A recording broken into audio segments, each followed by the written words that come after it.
नमः पार्वतीपते शिव हर हर महादेव राधे श्याम।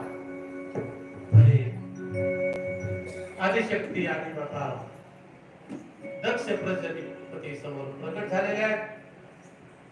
अरे दक्षा, आता तुझ्यावर मी कृपा करते, तुला काय पाहिजे ते माग।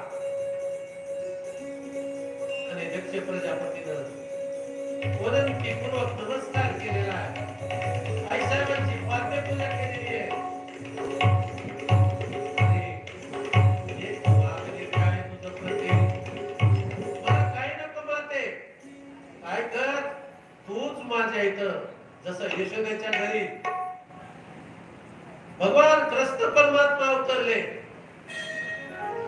तसं तू माझ्या घरी अवतार घे, एवढंच मला ठीक आहे म्हणे।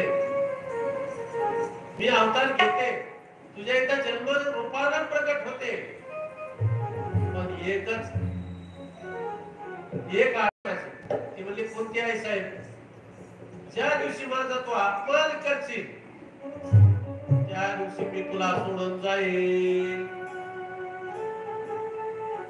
मंजूर आहे माते, मी तुझा कधीही अपमान करणार। माया आहे ती, आधी माया आहे। माया बरोबर चॅलेंज करणं एवढं सोपं नाहीये। आणि तिथून 1 वर्षाला जी मुलगी झाली दक्ष प्रजापतीला, त्या मुलीचं नाव ठेवलं सती। मग ती सती कशी आहे? नावाचाच अर्थ जडलेला आहे। सत्य राहणं, सत्य बोलणं, सत्य वागणं आणि सत्याचा अंगीकार करणं।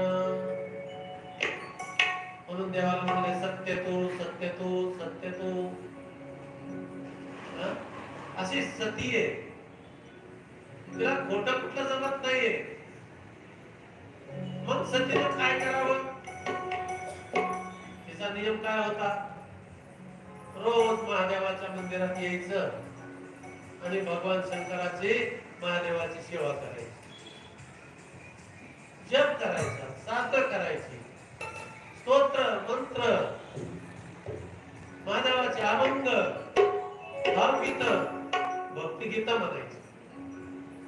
वेगवेगळ्या पद्धतीनं नाना प्रकारे सतीनं कधी कधी भगवान शंकरला अक्षदा अर्पण करायच्या शावर।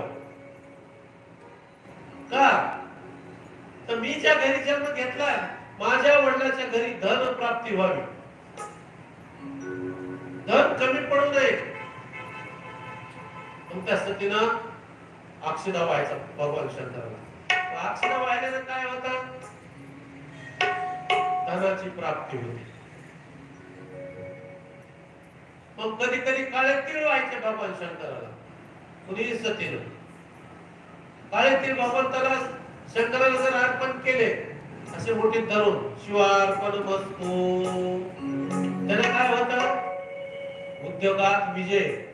आणि आपले जे पितर आहेत ना, जे पूर्वज आहेत ना, त्यांना सुखाची प्राप्ती होती, प्रसन्न होतात आपले।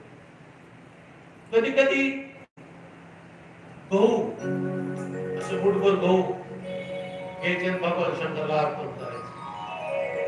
गहू जर भगवान शंकराला अर्पण केले तर काय लाभ होतं त्याचा? संतान सुख। आपले मुलं बाळ आपल्या ऐकण्यात राहतात,